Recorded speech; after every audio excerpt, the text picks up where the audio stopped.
Alright guys, Michael with Juggernaut Welding and Fabrication. I made a video on the P228 F code that's common with these 6-7 power strokes. What it boils down to is fuel pressure regulator is the most likely common problem. Now, I recommend changing your fuel filters before going out and spending. I think this one was like 280 bucks or something through the dealership, or maybe it was over 300 from the dealership. You can order it online, but like I said, change your fuel filters first, see if the code comes back. If it does, then most likely it is your fuel pressure regulator. This is the Motorcraft part number for that. And I made a wrench for this specific job, and I sell these for $50, $12 shipping. I have a lot of tools, and there is nothing I could find that would work for this job. I did not want to take that whole fuel rail off, and yeah, screw that. So like I said, I'm remaking this video because the first one was shitty. But this is the wrench, and instead of having to take the entire fuel rail off and the injection lines, you can get to the fuel pressure regulator on the end of the rail, just like this, with this wrench, and it turns it into about a 20-minute job, okay? I pulled off my wheel and my inner fender there, inner wheel well. It's five bolts that are 5/16 and 5 small screws that are 5.5 millimeter. So once you get your wheel off, get your inner fender well off, you can get right to it with this wrench. There is a plug on top of that sensor, and this thing swivels. It's got a swivel nut on it. So I recommend that you take the wrench, loosen up that nut, and pull the sensor down and then unplug it. It makes it much easier than trying to find that safety clip on the back, the red safety clip on the back side, without being able to see it.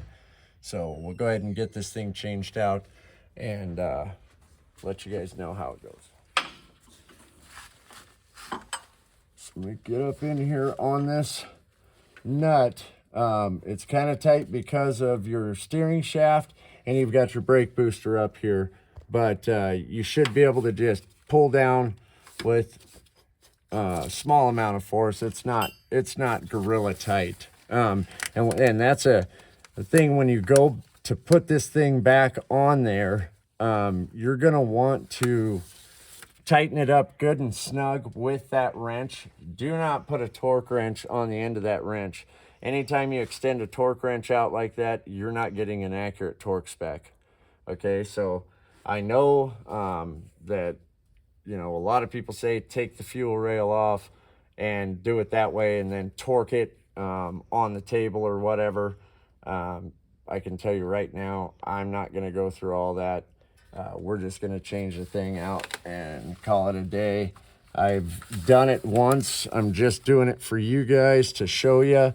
But there is a swivel nut up there. Once you get it broke free, undo that swivel nut. You are going to drip some fuel out of the rail because it's full of fuel. So you can see I'm just swiveling that nut, or undoing that nut. Pull it out of the end of the rail and bring it down, and then take your clip out.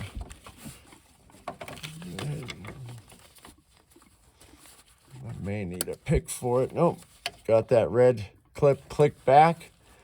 Gonna push down on it and unplug.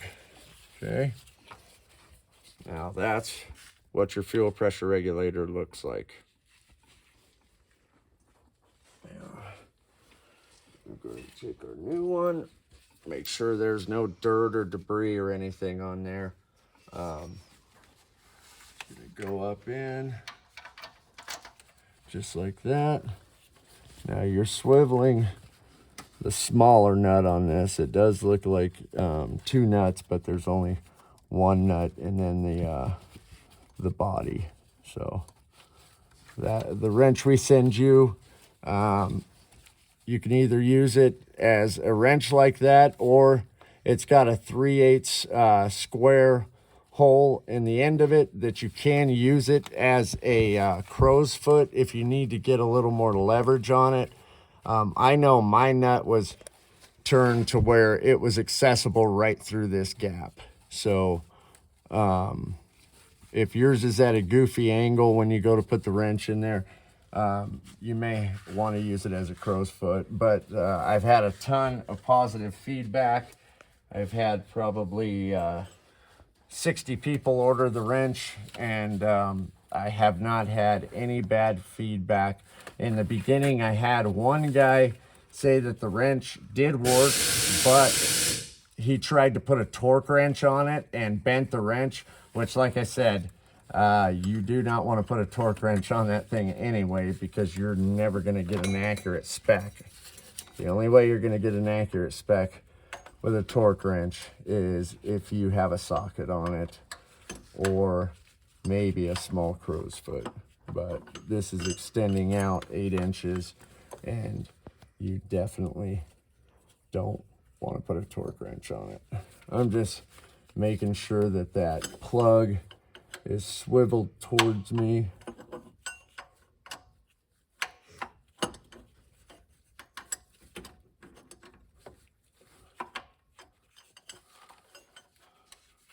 Go ahead and get this thing tightened up and get it all put back together.